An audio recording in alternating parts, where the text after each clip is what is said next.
Hello, and we have some stuff to discuss today. So, Bitcoin dumped today because of a fake ETF rejection, and that resulted in liquidation of over $500 million worth of longs. That's why we went down. It's not because the ETF actually got rejected. The ETF did not actually get rejected, and there's more clues than ever that it will actually be accepted.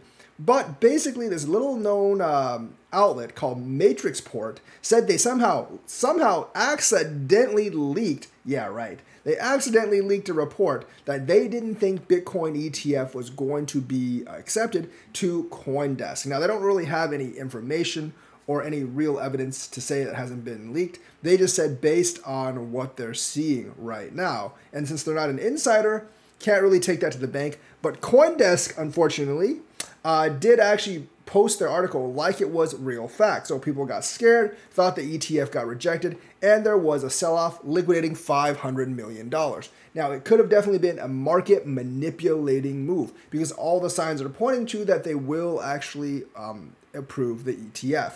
So essentially, like a lot of the critics of Bitcoin are saying, yeah, you see how easy it is like manipulated? Well, I don't know. Maybe the SEC is up to something themselves and they're trying to poo-poo Bitcoin again. Maybe these guys were just trying to manipulate Bitcoin because they took a big short position.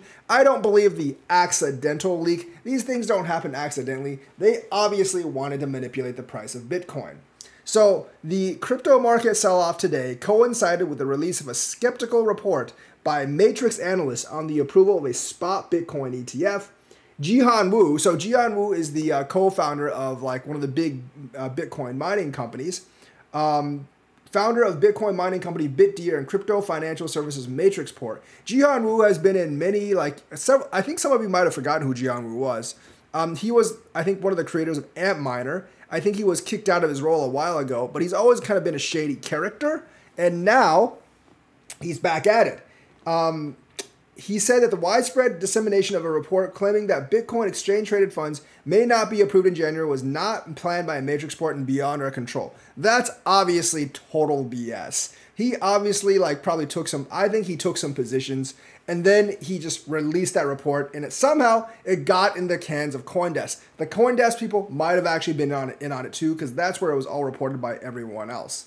Obviously, it fell by more than 10% to 40,800. It's recovered about halfway right now, but it's stuck around the high 42s. And of course, this was supposed to be a report for its clients where they were opinionated about spot ETF approvals.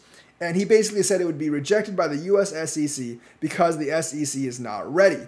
And of course, they claimed the current 5-person voting commissioner leadership critical for the ETF approval of the SEC is dominated by Democrats. SEC Chair Gensler is not embracing crypto in the U.S. and might even be a very long shot to accept that he would vote to approve the spot ETFs. Now, they did not actually mention the fact that the court basically told Gary Gensler to re-examine the Bitcoin ETF, and that Grayscale had already pwned him in court, and all the other big players are getting ready to sue him if he actually doesn't approve the ETF. And many are saying that if he doesn't approve the ETF and they take it to court again, there is a very good chance that the SEC's lawyers will actually get sanctioned, and that's definitely something they want to avoid. So basically, he stated that Matrixport analysts operate independently, expressing their opinions without any influence or interference from management. Obviously, I don't believe that either. I'm pretty sure this was planned and plotted, in my opinion, because there is a lot to gain from dumping the market. You just make sure that one of these reports gets onto one of the big crypto news channels, and bam, that's going to cause the market to fall because everyone's going to believe that the ETF is not going to be accepted. You just have to get a part of the people to actually believe that. Of course, everyone who checked their sources did not actually believe this. And if you actually look at a lot of the actual information, so regulatory momentum is actually building because the CBOE has already greenlighted Fidelity's finding. So the exchanges are already greenlighting these spot ETFs. The spot ETFs have actually started seeding their own funds.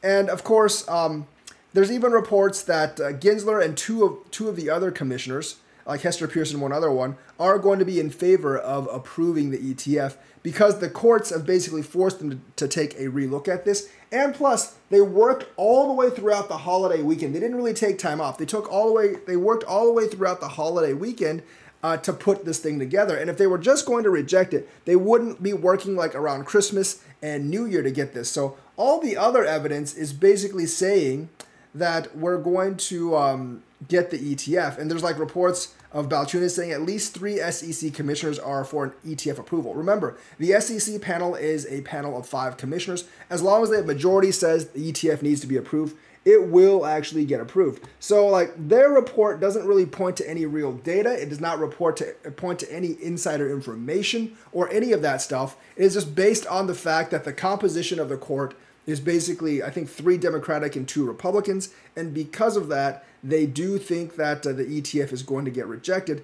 But they didn't really take into account of like all the work they've been doing over the holiday weekend. The fact that, like the courts actually told Gary Gensler to re-examine it. And the fact that CBOE has already approved Fidelity's listing on its exchange. I think there's more than enough information or more than enough data out there to say that an approval of the ETF is more likely than not. People are still pegging it at 90% before January 10th. And I think I would probably peg it even higher at this point. So yeah, don't listen to the false report. Just keep on doing what you're doing. And if you think this is a good time to buy the dip, it could be a decent time to buy the dip. Of course, if it doesn't get approved, it will probably drop into the 30,000s. And obviously, that's probably going to be your last chance to buy the dip. So I don't really see why he wouldn't accept it today if he's going to go ahead and accept it maybe like Wednesday or so, or like in March or something. Don't really see a reasoning, and there's going to be a lot of angry people suing the SEC, which they're probably going to lose a lot of those lawsuits for the same reason they lost the Grayscale lawsuit, especially after all the work they actually put in. In other news, Elon Musk basically has created a Doge-specific payment system for Tesla.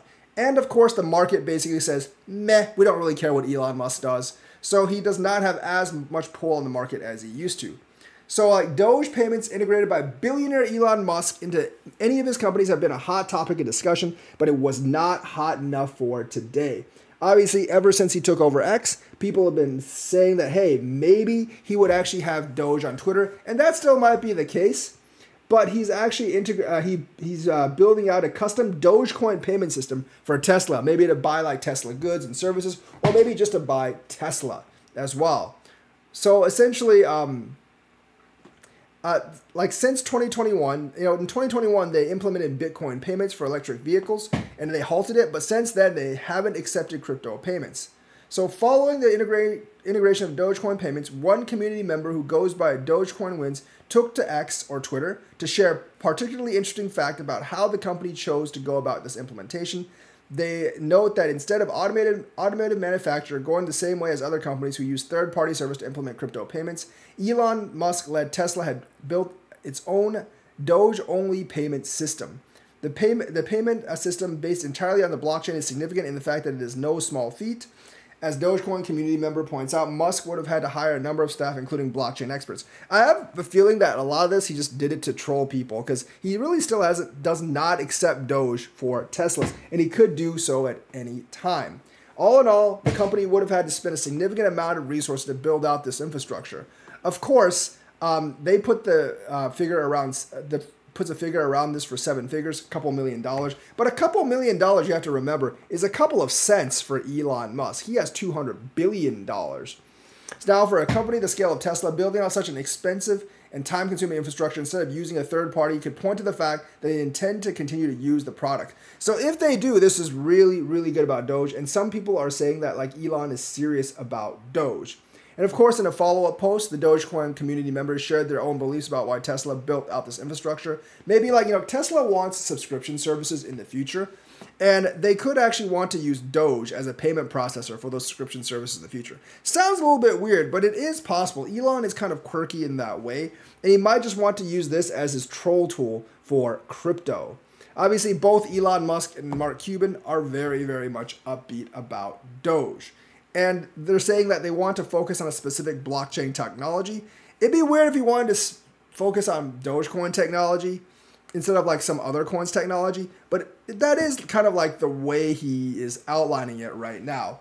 So like the fourth reason outlined is the company is trying to learn and come up with solutions to problems that could arise from crypto payments.